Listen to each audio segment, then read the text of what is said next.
লীলা মজুমদার রচিত এই খেরোর খাতা আদপে ওনার জীবনের অভিজ্ঞতার দলিল। ছোট ছোট ঘটনাকে অভূতপূর্ব মুন্সিয়ানায় বেঁধে ফেলেছেন সাহিত্যের তারে। তার দেখা জীবন সাজিয়ে দিয়েছেন পাঠকের জন্য, অথচ পড়লে মনে হয় এই ঘটনা যেন আজও ঘটে চলেছে, যেন আজও দেখতে পাই আমাদের চারপাশে ভিন্ন নামে বাস্তব হয়ে ওঠে চরিত্ররা। এমনই তার রচনার শৈলীর জাদু। তার সেই রচনাকেই শব্দের উচ্চারণে জীবন্ত করার চেষ্টা করেছি আমার এই পাঠে। নিস্তব্ধ লেখার অক্ষরকে কণ্ঠের স্পর্শে সচল করেছি। আশা করি শ্রোতাদের হৃদয়ে ওনার শব্দের রস ও লেখনীর মাধুর্য পৌঁছে দিতে পারব। খেরোর খাতার প্রথম পর্বে রয়েছে মেয়ে চাকরে, ভূত, ইউরোপিয়ানস অনলি এবং ধাপ্পাবাজ ইত্যাদি। প্রথমে পড়ব মেয়ে চাকরে। চাকরেদের কথা বলি, বিশেষ করে মেয়ে চাকরেদের। রোজ 4-5টা ট্রাম গাড়ির আধখানা বোঝাই করে যাওয়া আসা করে। অনেক দূর থেকে একটা গুনগুন শব্দ শোনা যায়, যেমন কোনো পুরুষ ভরা গাড়ি থেকে যায় না। বড্ড ভালো লাগে। পুরুষদের গানের গলা ভালো হতে পারে, কিন্তু ভিড়ের গলা সে যাকে। বছর 20 আগে আমিও 7 বছরের জন্য মেয়ে চাকরে ছিলাম। তখন অবশ্যই গুঞ্জন মুখরিত মেয়ে গাড়ি ছিল না। সাধারণ গাড়িতে গোটা চারেক মেয়েদের জন্য সিট থাকত। সেখান থেকে বড় জোর পুরুষ কণ্ঠের খ্যাঁক খ্যাঁক শব্দ কানে আসত। মেয়ে চাকরিদের হালচাল লপ্ত হতে আমার পুরো 7টা বছরই লেগেছিল। তারপরেই কাজের ইস্তফা দিয়েছিলাম। কিন্তু সেই ইস্তক আমার মনে মেয়ে চাকরিদের জন্য একটা নরম গরম জায়গা আছে।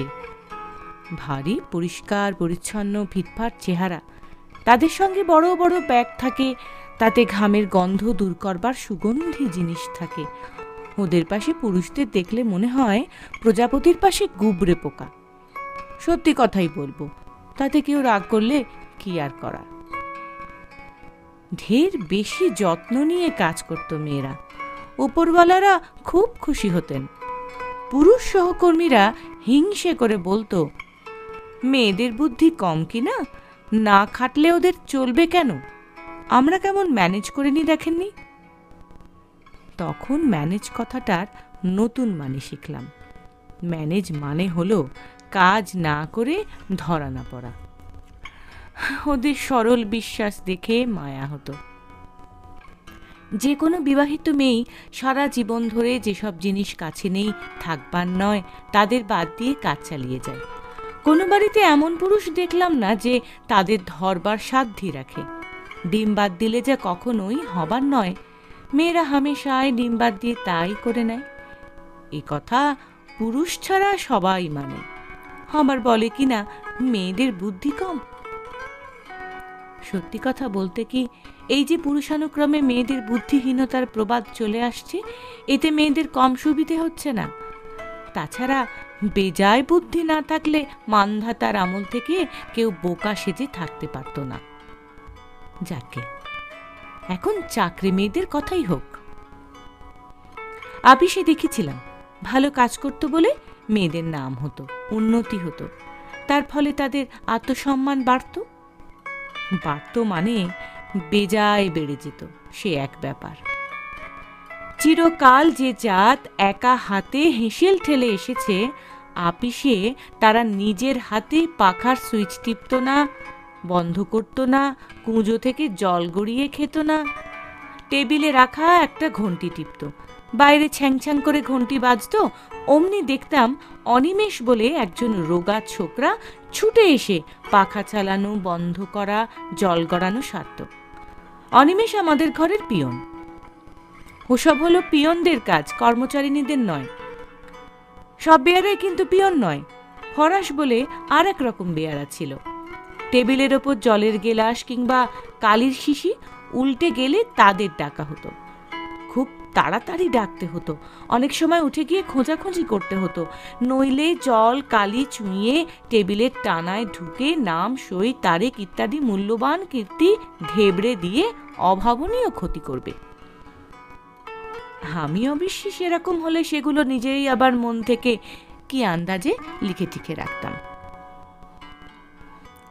একদিন একজনের টেবিল থেকে কাচের কাগজ চাপা সরে যাওয়ায় খুব জরুরি কাগজপত্র পাখার হাওয়ায় ছোটখাটো একটা ঘূর্ণি তুলে ঘরময় চক্রাকারে ঘুরতে লাগলো। বোঝা গেল যে কোনো সময় তারা আকিয়াব যাত্রা করবে। কর্মচারিণীরা ঘণ্টি বাজালেন, অনিমেষকে হাঁকডাক করলেন। দুঃখের বিষয়ে অনিমেষ অনুপস্থিত, এবং জরুরি কাগজ সামলানো ফরাসের কাজ নয়, কাজেই তারা চুপ করে বসে রইল। শেষটা হাত টিকতে না পেরে আমি উঠে কাগজগুলো কুড়িয়ে আবার চাপা রাখলাম। কর্মচারিণীরা হাঁ হাঁ করে ছুটে এলেন, ও কি করছেন দিদি, ও তো পিয়নের কাজ। আমি বললাম, শুধু কি এই, আমাদের বাড়ির গোছলখানার নালা বন্ধ হলে অনেক সময় তাও সাফ করি। বলতে বলতে আর একটা ব্যাপার মনে পড়ে গেল। নিউ মার্কেটের সামনে একটা ব্যাংক ছিল, সেখানে দেখি একজন মহিলা কর্মচারী। সে একসময় আমাদের কলেজে পড়তো। মনে হলো খুব দক্ষ কর্মচারী, ভালো মাইনে টাইনে পায়, আমার চেয়ে অনেক ভালো কাপড় চোপড় পরা। একদিন সে হঠাৎ আমাকে জিজ্ঞেস করলো, আচ্ছা, তোমাদের রান্নার লোকের অসুখ করলে তোমরা কি করো? আমি বললাম, অন্য চাকরিদের দিয়ে রাঁধাবার চেষ্টা করি। কর্মচারিণী বলল, আর তারা যদি রাজি না হয় বা না থাকে, তাহলে নিজে রাঁধি, আবার কি করব? তুমি কি করো? সে বলল, মায়ের বাড়িতে খেতে যাই, আমার স্বামী তাই নিয়ে অশান্তি করেন, ভারী শেষটা বাঁদির মতো হেসেল ঠেলি আর কি।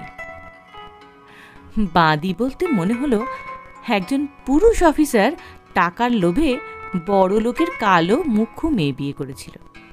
তারপর তাকে পছন্দ হয় না, আর একটা বিয়ে করল। সেকালে তাতে কোনো দোষ হতো না।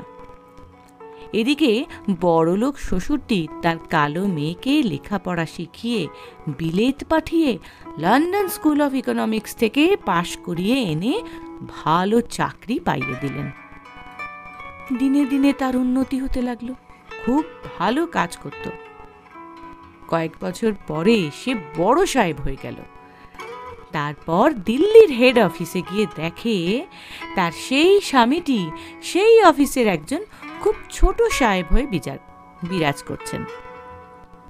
তখন বড় সাহেব তাকে শক্ত শক্ত কাজ আর কড়া কড়া নোট দিতে লাগলেন, এবং শেষ পর্যন্ত তাকে যমুনা কোথাকার যেন খুব অসুবিধের কোনো জায়গায় বদলি করিয়ে নারী জাতির সম্মান বজায় রাখলেন।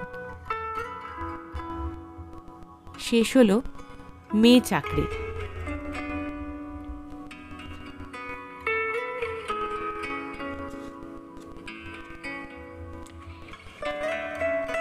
এবার পাঠ করব ভূত। আমাদের পাড়ায় একটা পুরনো বাড়ি আছে, তার বয়স হয়তো 200 বছরের বেশি হবে। সেখানে কেউ থাকতে চায় না, তাই বলে যেন কেউ ভেবে না বসেন যে বাড়িটা খালি পড়ে থাকে, মোটেই তা নয়। তবে রাতে কেউ সামনের বারান্দাটাতে যায় না। সবাই বলে সেখানে নাকি লম্বা কালো কোট পরা এক রোগা সাহেব পায়চারি করে। তার সমস্ত শরীরটা স্পষ্ট দেখা যায়, বাদে পায়ের পাতা দুটো।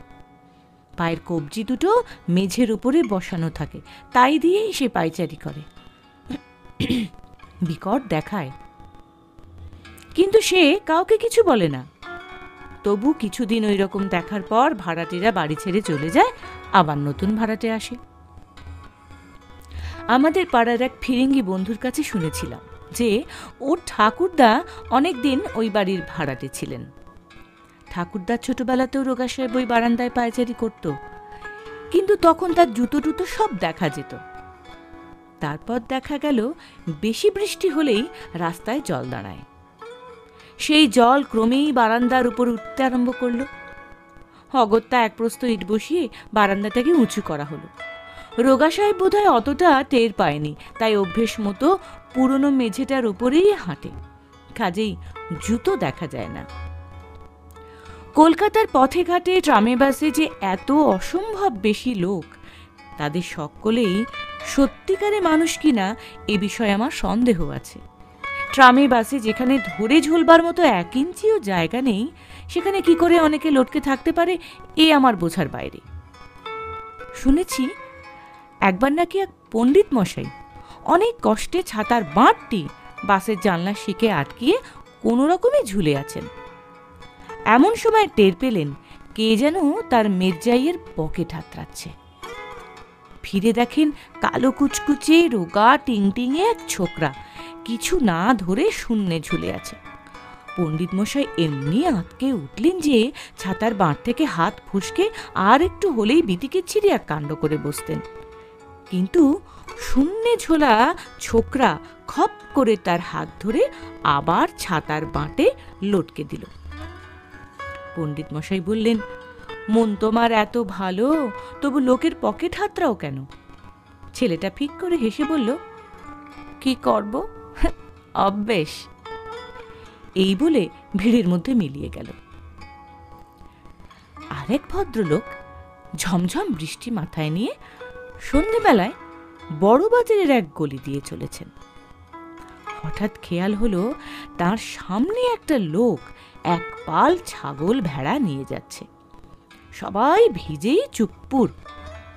এমন সময় একটা পোড়ো বাড়ি দেখা গেল। ভদ্রলোক শুনেছিলেন যে এই রকম বাড়ি বর্ষাকালে লোকের ঘাড়ে ভেঙে পড়ে, তাই একটু ঘাবড়াচ্ছিলেন। তারপর যখন দেখলেন সেই লোকটা ছাগল ভেড়া শুদ্ধ দিব্যি সুন্দর পোড়ো বাড়ির দাওয়ায় উঠে পড়ল, উনিও সঙ্গে সঙ্গে উঠলেন। উঠে গা থেকে জল ঝেড়ে একটা বিড়ি ধরালেন। তাই দেখে লোকটার চোখ চকচক করে ওঠাতে তাকেও একটা বিড়ি দিলেন। দুজনে একটুক্ষণ আরামে বিড়ি টানবার পর ভদ্রলোক বললেন, এই জায়গাটা নাকি ভালো নয়। লোকটি বলল, ভালো তো নয়, এ পাড়ার কেউ এখানে পা দেয় না, বৃষ্টির জলে ভেসে গেলেও না, ভারী বদনামে বাড়ির। ভদ্রলোক বললেন, আমি ভূততে বিশ্বাস করি না। লোকটির বিড়ি খাওয়া হয়ে গেছিল, মাথাটুকু ফেলে দিয়ে বলল, তা আপনি না করতে পারেন, কিন্তু আমি করি। এই বলে ছাগল ভেড়ার পালশুদ্ধ অদৃশ্য হয়ে গেল। ভদ্রলোকও জল ঝড়ে বেরিয়ে পড়ে ছুটতে লাগলেন। ভবানীপুরে একটা পুরনো বাড়ি ছিল, ভাগে ভাগে ভাড়া দেওয়া। বাড়ির গিন্নির ছেলেপুলে ছিল না, স্বামীর সঙ্গে অষ্টপ্রহর খিটিমিটি লেগেই থাকত। ঝগড়া হলেই স্বামী দুমদাম করে ঘর থেকে বেরিয়ে যেতেন, আর সে রাতে ফিরতেন না। ভয় ভাবনায় গিন্নির প্রাণ যায় আর কি। তখন তিনি 3 তলার রান্নাঘরের পাশে এক টুকরো খোলা ছাদে গিয়ে কান্নাকাটি করতেন, দেবতাকে ডাকতেন। হঠাৎ দেখতেন পাশের ভাড়াটেদের ছোট্ট ছাদে 3-4টে ছোট ছোট ছেলে মেয়ে দুপুর রাতে মহা হুল্লোড় লাগিয়েছে, সঙ্গে আবার কতগুলো কুকুর বেড়াল। দেখে দেখে তার মন ভালো হয়ে যেত। ছেলে মেয়েগুলো টপাটপ মধ্যিখানের পাঁচিল ডুবকে এদিকে এসে তার কোলে পিঠে চাপত, আর হিন্দিতে ইংরেজিতে মিশিয়ে কি যে না বলতো তার ঠিক নেই। কোথায় নাকি চমৎকার ফলবাগান আছে, ঝর্ণা আছে, আন্টিকে সেখানে নিয়ে যাবে, ছি আর কেঁদো না ডিয়ারি। তারপর ওর স্বামী বদলি হয়ে গেলেন, ওরাও বাড়ি ছেড়ে পশ্চিমে চলে গেলেন। তারপর প্রায় 20-22 বছর কেটে গেল। ততদিনে স্বামীর মাথা ঠান্ডা হয়ে গেছে, গিন্নিও অনেক বেশি সুখী। একটি অনাথ মেয়েকে মানুষ করে বিয়ে দিয়েছেন। কলকাতায় এসে হঠাৎ মনে হলো সেই বাড়িটা একবার দেখে আসি। গিয়ে দেখেন ঘরদোর আরো জীর্ণ, রং ওঠা। মনে হয় এই 22 বছরে কোথাও এক পোঁচ পালিশ পড়েনি। গেলেন ওদের সেই 3 তলার পুরনো ফ্ল্যাটে। এখন সেখানে এক বুড়ি থাকেন। তিনি বললেন, তার স্বামী বছর 10 গত হয়েছেন, ছেলে বউ বোম্বাইতে চলে গেছে, বড়ই একা পড়েছেন। তবে পাশের বাড়ির এক গাদা ছেলে মেয়ে কুকুর বেড়াল রাতে ভারী মজা করে। এবার গিন্নি আর কৌতূহল রাখতে না পেরে একটা টুল টেনে নিয়ে পাশের ছোট ছাদ দিতে গিয়ে নামলেন। তারপর উল্টো দিকের পাঁচিলের ওপর দিয়ে ঝুঁকে দেখবার চেষ্টা করলেন ছেলে মেয়েগুলো কোত্থেকে আসে।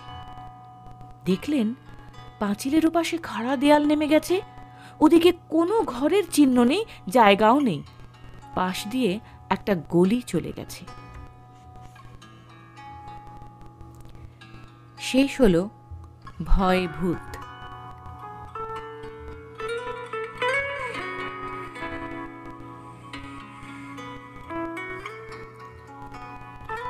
এবার পড়ব ইউরোপিয়ানস অনলি। বহুকাল আগে অনেক ট্রেনে দুটো করে বিশেষ থার্ড ক্লাস গাড়ি থাকতো। একটা হলো পুরুষদের জন্য, তার দরজার উপরে লেখা থাকতো ইউরোপিয়ানস অনলি। অন্যটার দরজার উপরে থাকতো ইউরোপিয়ান লেডিজ অনলি। বলা বাহুল্য এগুলো সাহেব মেমদের জন্য সংরক্ষিত থাকতো। দিশি মহিলাদের জন্য বিশেষ গাড়ির ব্যবস্থা ছিল। তার দরজার উপর লেখা ফিমেলস, আর একপাশে একটা ছবি বাঁধানো থাকতো, হাফ ঘোমটা দেওয়া একজন দিশি মহিলা। তাই দেখেই বোঝা যেত এতে করে কারা যাবে। এখন মুশকিল হলো গিয়ে সাহেব মেম চেনা যাবে কি দিয়ে? পোশাক ছাড়া আবার কি দিয়ে? রং তো সকলের মিশকালো। কাজেই নিয়ম হলো প্যান্ট পরে গেলেই সাহেব, গাউন পরে গেলেই মেম। একদিন হয়েছে কি, চাঁটগা মেল ছাড়বো ছাড়বো করছে, তিল ধারণের জায়গা নেই। এমন সময় ধুতি পরা এক ছোকরা হন্তদন্ত হয়ে দৌড়ে এসে সামনের গাড়িটার হাতল ধরেছে। অমনি ভেতর থেকে কুচকুচে কালো সাহেব গর্জে উঠেছে, What do you want, man? Can't you read? This is for Europeans only. ছোকরা এক গাল হেসে বলল, রোশো রোশো সাহেব, বিকামিং ইউরোপিয়ান ইমিডিয়েটলি। অর্থাৎ দাঁড়াও সাহেব, এক্ষুনি ইউরোপিয়ান বনে যাচ্ছি। এই বলে প্ল্যাটফর্মে দাঁড়িয়েই সুটকেস থেকে পেন্টেলুন বের করে ধুতির ওপর পরে নিয়ে সাহেব বনে গিয়ে গাড়িতে উঠে পড়ল।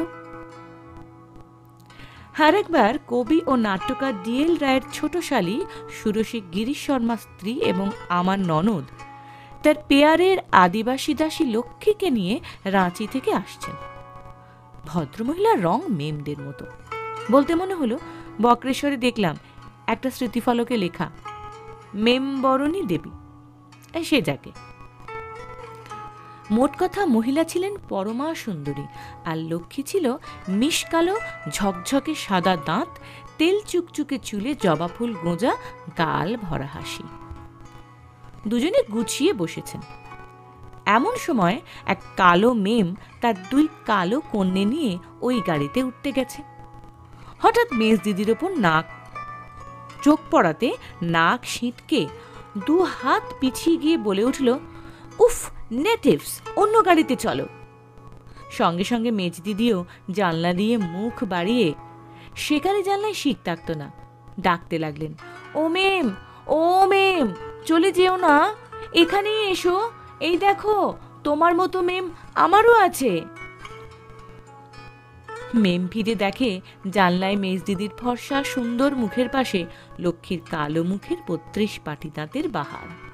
প্ল্যাটফর্মে লোকরা হো হো করে হাসতে লাগলো, আর মেম রাগের চোটে বেগনি হয়ে দাপাতে দাপাতে অন্য গাড়িতে গিয়ে উঠল।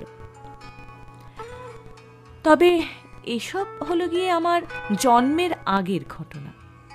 এখন আমরা স্বাধীন হয়েছি, হালচাল পাল্টে গেছে। কয়েক বছর আগে বালিগঞ্জের এক ফ্যাশনেবল পাড়ায় মিসেস বনামি বলে একজন কালো মেম একটা নার্সারি স্কুল খুলে বসলেন।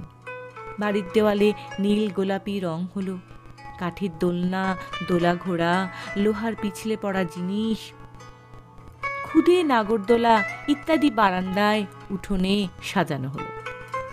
ঘরে ঘরে ছোট্ট ছোট্ট নানা রঙের চেয়ার টেবিল বসলো, মস্ত মস্ত গোল 3 কোনা 4 কোনা কি সব এলো।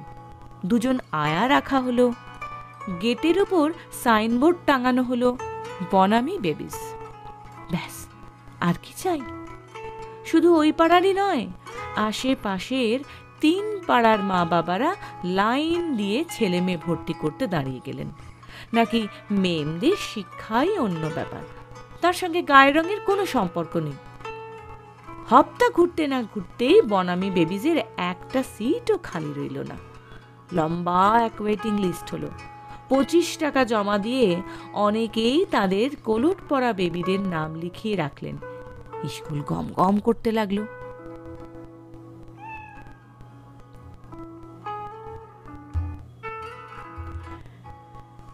সবাই মিসেস বনামির প্রশংসায় পঞ্চমুখ। কেমন প্লিজ, থ্যাংক ইউ বলতে শেখায়, দিদিমণির বদলে ম্যাম বলতে শেখায়, নীল সাদা পোশাক জুতো মোজা পরতে হয়, ইংরেজিতে টুইঙ্কেল টুইঙ্কেল গান করতে হয়, বাড়ি থেকে আনা দুধ বিস্কুট খাবার আগে হাত ধুয়ে কোলে রুমাল পেতে বসতে হয়। মেম না হলে এসব হতো? এর জন্য মাসে 40 টাকা মাইনে, কিচ্ছু বেশি নয়। 3টে বছর চমৎকার চলল স্কুল। মিসেস বনামির কি সুনাম! শেষটা এমন দাঁড়ালো যে তার পরামর্শ না নিয়ে কেউ কোনো কাজে হাত দিত না, ছেলে মেয়েদের বিয়ে পর্যন্ত হতো না। তীক্ষ্ণ বুদ্ধির ওপর মেমের মনটাও ছিল বড় ভালো। ঠিক এই সময় পাড়ার মাতব্বর বঙ্কু বাবুর নাতনি এসে সব ভেস্তে দিয়ে গেল। সেদিন স্কুলের জন্মদিন। বঙ্কু বাবুর নাতনি মঞ্জুকে শুদ্ধ ধরে নিয়ে গেলেন, বললেন, তোরা ছাই এমএ পাশ করেছিস, আমাদের মিসেস বনামিকে দেখলেও তার চেয়ে বেশি শিক্ষে হয়। নাতনি একটু হাঁড়িমুখ করেই গেছিল, কিন্তু সেখানে মিসেস বনামিকে দেখেই 2 হাত বাড়িয়ে ছুটে গিয়ে তাকে বুকে জড়িয়ে বলল, ও কি রে পুটি, তুই আবার মেম হলি কবে? হো দাদু, পুটি যে আমাদের দাসবাবুর মেয়ে, মনে নেই? সেই যে আমার সঙ্গে পড়তো। ব্যাস হয়ে গেল। অমন আদর্শ মিসেস বনামি অমনি মন্দ হয়ে গেল। 40 টাকা মাইনে দিয়ে তো আর দাসবাবুর মেয়ের স্কুলে ছেলেপুলে পাঠানো যায় না। স্কুল উঠে গেল। মঞ্জুর মহা দুঃখ, তার জন্যই এই সর্বনাশটি হলো। পুঁটি হেসে বলল, তাতে কি হয়েছে, 1050 জমে গেছে, তাই দিয়ে ওইখানেই মাদার্স ওন খুলব। নাকি খুব ভালো চলছে সেটি। শেষ হলো ইউরোপিয়ানস অনলি।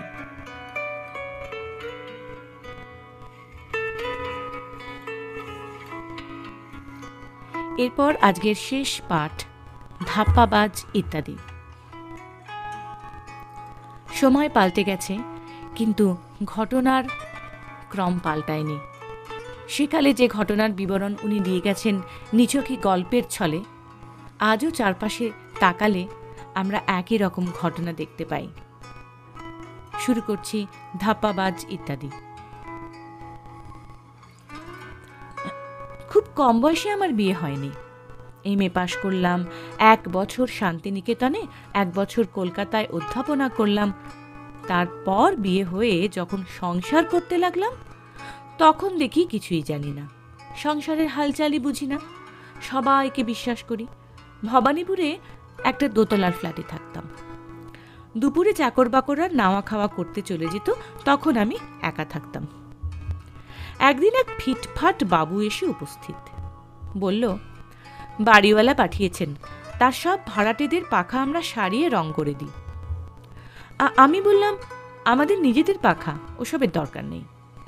লোকটি বলল, আহা, আপনি আমার কথা বুঝতে পারছেন না মা, টাকা করে দিতে হবে না, বাড়িওয়ালার সঙ্গে আমাদের কোম্পানির এইরকম ব্যবস্থা আছে, নিজেদের খরচায় পাখা খুলে নিয়ে গিয়ে একেবারে নতুন বানিয়ে আবার টাঙিয়ে দিয়ে যাব, 7 দিন লাগবে।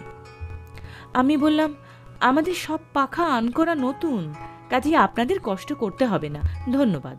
এই বলে দরজাটা বন্ধ করে দিলাম। বাড়িওয়ালা আমাদের আত্মীয়, তাকে ব্যাপারটা বলা হলো, পাছে কিছু মনে করেন। তিনি তো আকাশ থেকে পড়লেন, সে কি, আমি তো কারোর সঙ্গে ওরকম কোনো ব্যবস্থা করিনি, ভাগ্যিস পাখাগুলো দাওনি, দিলে আর ফেরত পেতে না।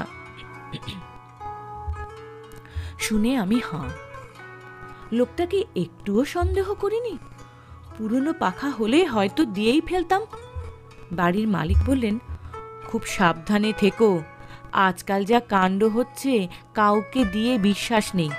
এই তো সেদিন যোধপুর হাউসে মস্ত এক লরি নিয়ে এক ফিরিঙ্গি সাহেব লম্বা একটা ফর্মা দেখিয়ে দারোয়ানকে বলল, মালিকরা বড়দিনে কলকাতায় আসবেন, আমাদের আপিসে চিঠি দিয়েছেন, সব পাখা খুলে সাফ করে তেল দিয়ে নতুন রং দিয়ে আবার টাঙিয়ে দিতে হবে। এই দেখো মালিকের চিঠি, আর এই যে আমাদের বড় সাহেবের সই দেওয়া রসিদ। দারোয়ান দেবনগরী ছাড়া কিছু পড়তে পারে না, তার উপর সাহেবার লরি আর ইংরাজিতে সই দেওয়া কাগজ দেখে হকচকিয়ে ঘরদোর খুলে দিল। লরিতে সিঁড়ি, হাতিয়ার, মজুর সব ছিল।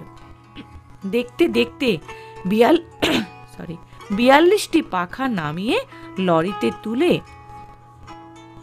সিঁড়ি ধরে থাকার জন্য দারোয়ানকে 2 টাকা বকশিশ দিয়ে দিব্যি সুন্দর চলে গেল। দুপুরে এস্টেট ম্যানেজার এসে ব্যাপার দেখে চক্ষু স্থির। দারোয়ানকে ধমক ধমক করে কোনো লাভ হলো না, তার নিজের ওখানে সকাল থেকে থাকার কথা। শেষ পর্যন্ত পুলিশে খবর দেওয়া হলো। রসিদে লেখা 42টি পাখা পেলাম, তারপর দুষ্পাঠ্য এক সই। বলা বাহুল্য কোনো ফল পাওয়া গেল না, মোট কথা কাউকে দরজা খুলো না। এরপর কিছুদিন কেটে গেল, আমিও অনেকটা পোক্ত হয়ে উঠলাম। নির্দোষ কারিগর, মিস্ত্রি ইত্যাদিকে সন্দেহের চোখে দেখতে লাগলাম। এমন সময় একদিন সন্ধেবেলায় আমাদের বেয়ারা হারান একজন আরমানি যুবককে নিয়ে এলো। সাদা ইউনিফর্ম পরা, ভারী ভদ্রগোছের চেহারা।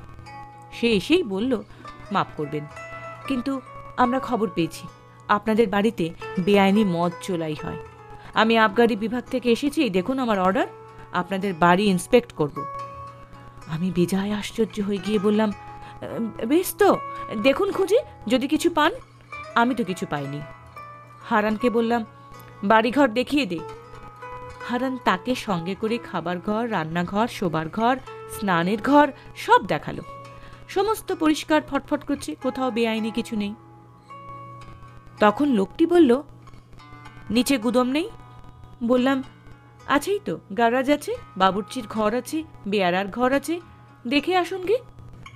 তার পণ্ডশ্রমের কথা ভেবে আমার বেজায় হাসি পাচ্ছিল। হারান তাকে সব খুঁটিয়ে দেখালো। সত্যি লোকটি ভারী ভদ্র। একটু পরে ফিরে এসে আমাকে বিরক্ত করার জন্য ক্ষমা চাইল। বলল, এই রকমই হয়, উড়ো খবর পেয়ে আমরা তল্লাশি করি, লোকে বিরক্ত হয়, আবার মাঝে মাঝে দুষ্কৃতীদের ধরেও ফেলি। কিছু মনে করবেন না ম্যাডাম, এইরকম আমাদের ডিউটি। Good night. সন্ধ্যায় বাড়ি ফিরে আমার স্বামী চা খেতে বসলে আমি ফলাও করে সেই গল্প করছি, হারান চা দিচ্ছে। হঠাৎ সে বলে উঠল, হ্যাঁ, ভাগ্যিস আগে থাকতে খবর পেয়ে হাঁড়াগুলোকে পাশের গলির পোড়ো বাড়িতে সরিয়ে ফেলা হয়েছিল, নইলে তো হয়েই গেছিল। শুনে আমার চক্ষু স্থির। বলিস কি রে, কিসের হাঁড়া? হারানের জিভের জড়তা ছিল, আস্তে আস্তে বলল, ওই যে বাবুর্চির আর আমাদের মদ চোলাইয়ের বাসনপত্রগুলো। বেজায় রেগে গেলাম আমরা। হারানকে পই পই করে বলে দিলাম, খবরদার এমন কাজ করবি না, চাকরি যাবে, জেলে যাবি, সর্বনাশ হবে, আর ওই বাবুর্চিটা সঙ্গ ছাড়। এরপর বাবুর্চি আর হারান দুজনেই চাকরি ছেড়ে দিল। পোস্ট অফিসে হারানের নাকি 100 টাকা জমেছে, তাই দিয়ে ওরা ব্যবসা করবে। কিসের ব্যবসা জিজ্ঞেস করিনি, মদের নিশ্চয়ই। এর 40 বছর বাদে ঝুরঝুরে বুড়ো শরীর নিয়ে হারান একদিন দেখা করে বলে গেল, আপনি ঠিকই বলেছিলেন মা, ওতে সত্যি সর্বনাশ হয়।